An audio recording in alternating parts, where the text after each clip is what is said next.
Assalamualaikum warahmatullahi wabarakatuh.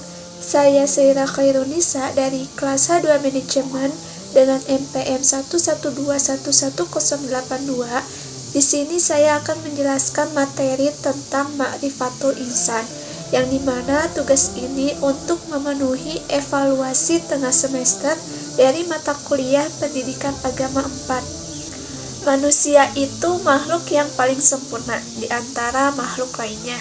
Sehingga ketika kita sudah mengenali diri sendiri, siapa diri kita, dari mana asalnya, dan untuk apa kita diciptakan, itu akan membuahkan hasil seperti ketaatan dalam menjalankan amanahnya sebagai manusia, dan juga menjadi langkah awal untuk mengenal Sang Pencipta Allah Subhanahu wa Ta'ala. Untuk materi yang akan saya bahas dari Ma'rifatul Insan ini ada 4. Yang pertama, ta'rif al-insan, yang kedua, hakikatul insan, yang ketiga, tafqahul insan, dan yang keempat, nafsul insan. Ta'rif al-insan atau pengenalan manusia. Manusia itu makhluk ciptaan Allah yang memiliki peranan penting dalam kehidupan di muka bumi. Kita bisa mengenal diri kita sendiri sebagai manusia dengan mengetahui asal penciptaan manusia. Manusia diciptakan yang pertama itu dari tanah. Yang kedua ada ruh. Ruh itu zat yang tak terlihat, tetapi terasa dalam jiwa manusia. Fungsi ruh itu sendiri untuk merasakan, meyakini, menghendaki, dan memutuskan. Kemudian ada unsur manusia. Manusia tersusun dari unsur bumi dan unsur langit. Dari dua unsur itu, fungsi manusia itu sendiri yang pertama hati atau kolbu. Pada dasarnya, hati memiliki makna ganda. Hati disebut sebagai segumpal daging, yang dimana baik buruknya memberikan dampak besar terhadap seseorang, dan di dalam kolbu juga ada tekad, keputusan niat, dan rencana yang bersumber dari keyakinan serta bebas memilih. Kedua ada akal. Manusia diberikan akal oleh Allah Subhanahu wa Ta'ala untuk berpikir dan memahami ayat-ayat Allah Subhanahu wa Ta'ala. Yang ketiga ada jasad. Jasad sangat mudah dikenali sebab dapat kita lihat dan kita raba. Yang kemudian ada amanah manusia. Amanah manusia ini dibagi menjadi dua. Yang pertama ada amanah al-ibadah, di mana di dalam kehidupan di dunia manusia diberi tugas agama seperti mengerjakan perintah dan menjauhi larangannya. Kemudian ada amanah al-khalafah, artinya dijadikan khalifah di muka bumi untuk menugaskan kepada manusia supaya mengelola bumi dan memberlakukan perintah-perintah Allah. Kemudian ada balasan. Balasan ini berhubungan dengan amanah manusia, mereka yang melakukan amal kebajikan. Materi selanjutnya, hakikatul insan atau hakikat manusia. Sebagai seorang manusia, kita harus bisa memahami hakikat dari diri dan kehidupan kita. Sebab penting supaya kita dapat bertindak adil terhadap diri kita sendiri maupun orang lain. Hakikat dari diri manusia ini yang pertama ada makhluk. Makhluk alal fitrah, artinya manusia itu makhluk ciptaan Allah yang berada dalam kecenderungan kepada kebenaran dan patuh terhadapnya. Kemudian ada lemah. Manusia diciptakan oleh Allah Subhanahu wa Ta'ala dalam keadaan lemah, terutama dalam menghadapi godaan hawa nafsunya. Kadangkala lemah tekad, lemah iman, dan lemah kesabaran. Kemudian bodoh. Manusia diciptakan oleh Allah Subhanahu wa Ta'ala dalam keadaan bodoh atau jahil. Kemudian ada fakir. Manusia juga diciptakan oleh Allah Subhanahu wa Ta'ala dalam keadaan tidak memiliki apapun kecuali apa yang dianugerahkan oleh Allah Subhanahu wa Ta'ala. Dimuliakan.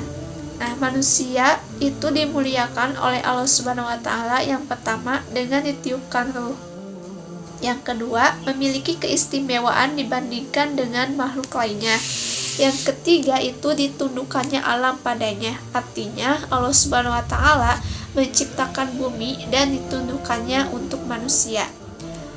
Kemudian ada dibebani. Manusia itu makhluk yang mukhalafun.